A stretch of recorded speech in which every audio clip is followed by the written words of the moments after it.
Assalamualaikum warahmatullahi wabarakatuh. Perkenalkan, nama saya Zulfarah Masari dengan nomor induk mahasiswa 200200 dari kelas 2C Pendidikan Guru Pendidikan Anak Usia Dini dari Universitas Pendidikan Indonesia.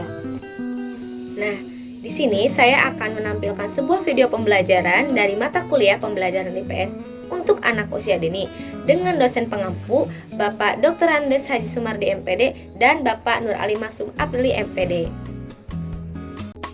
Bahasan yang akan kita bahas di sini mengenai negaraku. Nah, teman-teman sudah tahu belum ya materi tentang negaraku? Yuk kita belajar bersama. Materi yang akan dibahas di sini mengenai Indonesia ya. Nah, mengapa sih Indonesia disebut dengan negara kepulauan? Teman-teman sudah tahu belum ya? Mengapa sih Indonesia disebut dengan negara kepulauan? Karena Indonesia ini terkenal dengan negara yang mempunyai kekayaan alam yang melimpah dan juga mempunyai banyak pulau. Maka dari itu Indonesia disebut dengan negara kepulauan. Nah, Indonesia ini mempunyai Pancasila, teman-teman. Pancasila itu mempunyai 5 sila. Nah, yang pertama ini ada ketuhanan yang Maha Esa. Yang kedua adalah kemanusiaan yang adil dan beradab. 3. Persatuan Indonesia. Dan yang keempat, kerakyatan yang dipimpin oleh hikmat kebijaksanaan dalam permusyawaratan perwakilan. Dan yang kelima adalah keadilan sosial bagi seluruh rakyat Indonesia. Nah, dari masing-masing sila tersebut mempunyai arti ya teman-teman. Nah, mungkin dari gambar yang terletak di tengah burung Garuda ini merupakan gambar dari kelima sila Pancasila tersebut. Nah, dari sila ke-1 ini adalah gambar bintang. Yang kedua ini dilambangkan dengan gambar, ya betul, rantai teman-teman. Nah, yang ketiga ini dilambangkan dengan gambar pohon beringin. Nah, yang keempat ini dilambangkan dengan gambar kepala banteng. Dan yang terakhir dilambangkan dengan gambar padi dan kapas. Nah, tadi kan sudah dijelaskan mengenai lambang-lambang dari sila-sila Pancasila. Nah, kita pelajari juga nih mengenai makna dari burung Garuda ini. Makna dari burung Garuda ini sudah Bunda lihat kan? Ini ada beberapa makna. Nah, mungkin teman-teman masih bingung nih. Sebenarnya angka-angka yang terdapat panah tuh apa sih Bunda?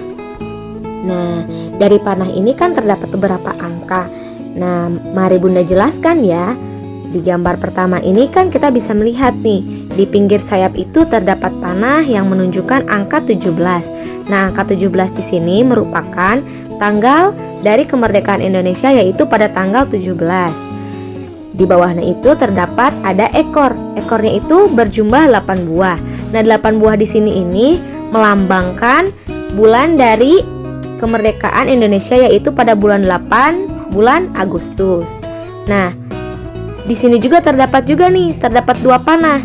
Di panah di atas ini terdapat angka 45. Di bawah terdapat angka 19.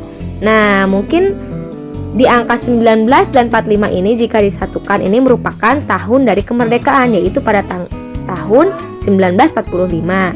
Nah, jika disatukan lambang dari burung Garuda ini yaitu tahun, tanggal, bulan dari kemerdekaan Indonesia, yaitu pada tanggal 17 bulan Agustus tahun 1945. Nah, teman-teman jadi sudah tahu kan makna dari burung Garuda ini? Nah, setelah tadi mempelajari mengenai makna dari burung Garuda ini, tadi kan sudah dijelaskan, yaitu merupakan tahun, tanggal, dan bulan kemerdekaan Indonesia. Nah, tapi teman-teman masih penasaran nih, Bunda, sebenarnya apa sih yang dipegang oleh burung Garuda itu? Tapi di bawahnya itu terdapat tulisan Bunda. Apakah itu mempunyai makna Bunda? Tulisan yang dibawa oleh burung Garuda ini bertuliskan Bhinneka Tunggal Ika. Nah, teman-teman mungkin masih penasaran nih, Bunda, Bhinneka Tunggal Ika itu apa sih? Nah, mari Bunda jelaskan. Bhinneka Tunggal Ika ini merupakan arti dari berbeda-beda tetapi tetap satu. Nah, berbeda-beda di sini itu karena Indonesia ini mempunyai banyak keanekaragaman budaya, suku, ras, bahasa, dan lain-lainnya.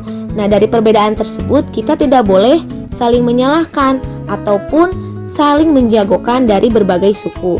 Tapi kita ini harus bersatu untuk memajukan bangsa Indonesia. Nah, Untuk yang selanjutnya ini, teman-teman pasti ada yang bertanya-tanya, di Indonesia itu ada benderanya nggak ya Bunda? Terus ciri khas dari negara Indonesia ini apa? Dan mungkin teman-teman masih bertanya, kalau misalnya sekarang dipimpin oleh Presiden Jokowi dan Bapak Ma'ruf Amin, apakah ada presiden pertama di Indonesia Bunda? Nah, Bunda kasih tahu ya, bendera Indonesia ini berwarna merah putih. Berwarna apa teman-teman? Ya, berwarna merah putih. Nah, sebenarnya teman-teman sudah tahu belum ya, siapa sih orang yang pertama kali menjahit bendera pusaka ini? Nah, bendera pusaka ini pertama kali dijahit oleh Ibu Fatmawati. Sekarang teman-teman sudah tahu kan? Siapa yang pertama kali menjahit bendera pusaka ini? Ya, betul, adalah Ibu Fatmawati. Teman-teman sangat pintar. Nah, untuk yang selanjutnya ini Bunda akan menjelaskan mengenai Monumen Negara Indonesia. Nah, teman-teman sudah tahu belum ya Monas itu apa? Nah, buat teman-teman yang belum tahu, Monas ini merupakan monumen nasional negara Indonesia yang terletak di Ibu Kota Jakarta. Nah, teman-teman bisa nih, jika ingin mengetahui Monumen Nasional Indonesia, teman-teman bisa datang ke Jakarta ya teman-teman untuk bisa melihat Monumen Nasional Indonesia. Kita lanjut ke gambar selanjutnya ya teman-teman. Nah, di gambar selanjutnya ini terdapat dua gambar, yaitu Presiden pertama Indonesia Bapak Soekarno dan Wakil Presidennya yaitu Bapak Muhammad Hatta. Nah, keduanya ini merupakan sebuah pahlawan atau tokoh proklamator bangsa Indonesia. Nah, di sini teman-teman sudah tahu ya. Terdapat fakta menarik nih teman-teman. Setiap tanggal 17 Agustus ini diperingati sebagai Hari Kemerdekaan Bangsa Indonesia. Nah, biasanya pada tanggal 17 Agustus ini para masyarakat selalu melakukan kegiatan perlombaan. Contohnya, lomba balap karung. Lomba balap karung ini menggambarkan betapa sulitnya mendapatkan kain sebagai pakaian yang layak pada masa penjajahan Jepang. Maka dari itu, karung goni ini digunakan sebagai alternatif pengganti pakaian.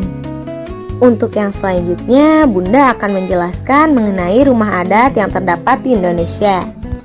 Pada gambar pertama ini ada rumah adat dari wilayah Sumatera Barat yang bernama Rumah Gadang. Nah, bisa dilihat ya teman-teman, di sini itu bentuk atapnya itu berbentuk runcing. Nah, untuk gambar yang kedua ini ada rumah joglo yang berasal dari Jawa Tengah. Nah, untuk lebih jelasnya bangunannya bisa dilihat di gambar kedua ya.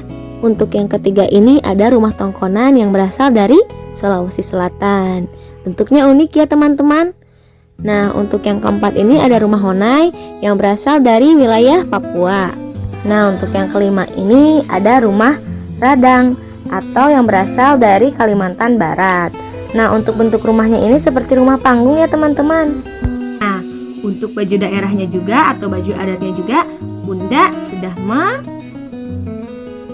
menampilkan gambar. Nah, di sini ada terdapat 5 pakaian adat. Yang pertama itu ada terdapat dari Sumatera Barat yang biasa disebut dengan pakaian limpape. Yang kedua ini ada baju poko yang biasa dipakai di daerah Sulawesi Selatan. Terus yang ketiga ada baju ta'a atau sapai sapak yang terdapat dari Kalimantan Timur.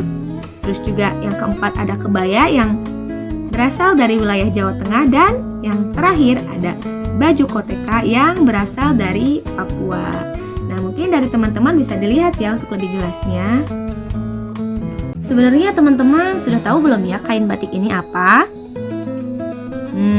Nah, mungkin dari teman-teman ini masih asing. Bunda, sebenarnya kain batik itu apa sih? Nah, kain batik itu adalah kain Indonesia bergambar yang pembuatannya secara khusus dengan menuliskan atau menerapkan malam pada kain itu. Malam itu apa? Nah, malam itu semacam tinta yang digambar ke dalam kain.